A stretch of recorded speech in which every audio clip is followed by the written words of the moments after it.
नरेंद्र मोदी का दोस्त अडानी बांग्लादेश को बिजली सप्लाई करता है। भारत की बिजली चोरी करके अडानी बांग्लादेश को पहुंचाता है। अगर जेल वेल की बात करोगे ना, जिस दिन सत्ता परिवर्तन होगा एक भी आदमी बाहर नहीं दिखेगा। ऐसी बातें मत करो। आपस में बात नहीं। गाय काटने वाली कंपनी से चंदा लेने वाले लोग मेरे ऊपर सवाल उठा रहे हैं, सोच रहे हैं इनसे डर के चुपचाप बैठ जाएंगे। एक बात याद रखना, ये देश बाबा साहब के संविधान से चलेगा, किसी मोदी और अमित शाह के फरमान से नहीं चलेगा।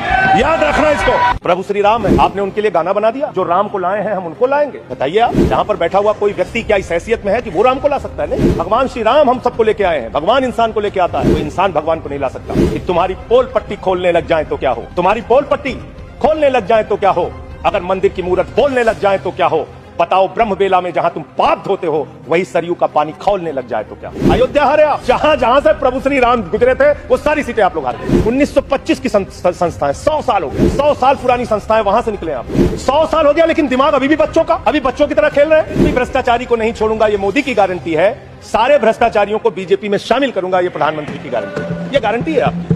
चंदा दो धंधा लो स्कीम मत चलाइए। इलेक्टोरल बॉन्ड में आपका पर्दाफाश हो चुका है। 3,02,000 करोड़ रुपए के ठेके अलग अलग कंपनियों को दिए गए, जिनसे इलेक्टोरल बॉन्ड के नाम पे पैसा लिया गया। इसकी जांच होनी चाहिए। हम आ भी भरते हैं तो हो जाते हैं बदनाम, और वो कत्ल भी करते हैं तो चर्चा नहीं होता। आप लोग सबको गालियां देने लगते हैं। लोकतंत्र में अच्छी चीज नहीं माने। कभी मुसलमानों को गाली दो, कभी सिखों को गाली दो, कभी ईसाइयों को गाली दो। भारत के प्रधानमंत्री महंगाई पे बात नहीं करते महोदया, बेरोजगारी पे बात नहीं करते महोदया, किसानी पे बात नहीं करते। इस देश के अंदर अग्निवीर योजना के कारण भारत की सीमा को कमजोर करने का आपने काम किया, उस पर बात नहीं करते। भारत के प्रधानमंत्री बड़े अफसोस के साथ कहना पड़ रहा है, कभी मुगल पे बात करते हैं, कभी मटन पे बात करते हैं, कभी मदरसा पे बात करते हैं, कभी मछली पे बात करते हैं, और हद तो तब हो गई जब देश के प्रधानमंत्री मुजरा जैसे शब्द का इस्तेमाल करते हैं। शर्म आती है। दुनिया के सबसे बड़े लोकतंत्र के प्रधानमंत्री ऐसी भाषा का इस्तेमाल कर रहे हैं। इस चुनाव के अंदर हमने देखा विपक्ष के नेताओं को पकड़ पकड़ के कैसे जेल में डाला गया। ईडी का, सीबीआई का, जांच एजेंसियों का दुरुपयोग करके राज्यों के मुख्यमंत्री को जेल में डाला गया, मंत्रियों को जेल में डाला गया। इस चुनाव में हमने देखा हमारे दिल्ली के मुख्यमंत्री अरविंद केजरीवाल, उनको चुनाव से पहले जबरदस्ती पकड़ के जेल में डाल दिया गया महोदया। और मुद्दा क्या बनाया?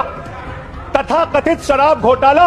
आज मैं आपके सामने इस सदन में बताना चाहता हूं महोदया, शराब घोटाला किसने किया? शराब घोटाला शरद रेड्डी से 60 करोड़ रुपए की रिश्वत लेने वाले भारतीय जनता पार्टी के लोगों ने किया है। आप लोगों ने इलेक्टोरल बॉन्ड के जरिए चंदा लेने का काम, रिश्वत खाने का काम, भ्रष्टाचार करने का काम किया है। शराब घोटाला तुमने किया है।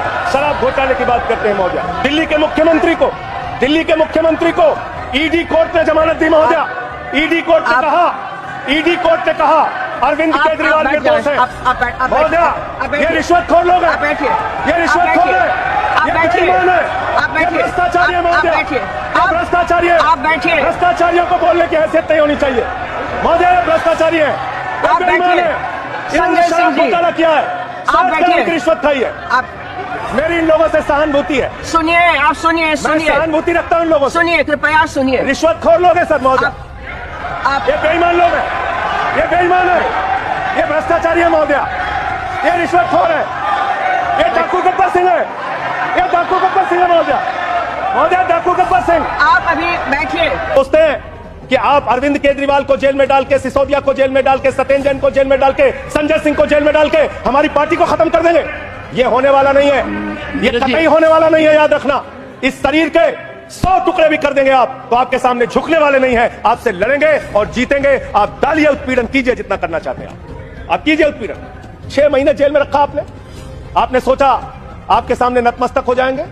इस मां भारती ने बहुत सारे बेटे ऐसे पैदा किए हैं जो आपके सामने कभी सर नहीं झुकाएंगे, आपसे लड़ने के लिए तैयार रहेंगे। याद रखिएगा, मैं सिर्फ इतना कहना चाहता हूं, दुर्भावना की राजनीति बंद कीजिए। अगर आपको भारत के लोकतंत्र को मजबूत बनाना है, भारत के संविधान को मजबूत बनाना है, तो सत्ता पक्ष का भी महत्व है, प्रतिपक्ष का भी महत्व है।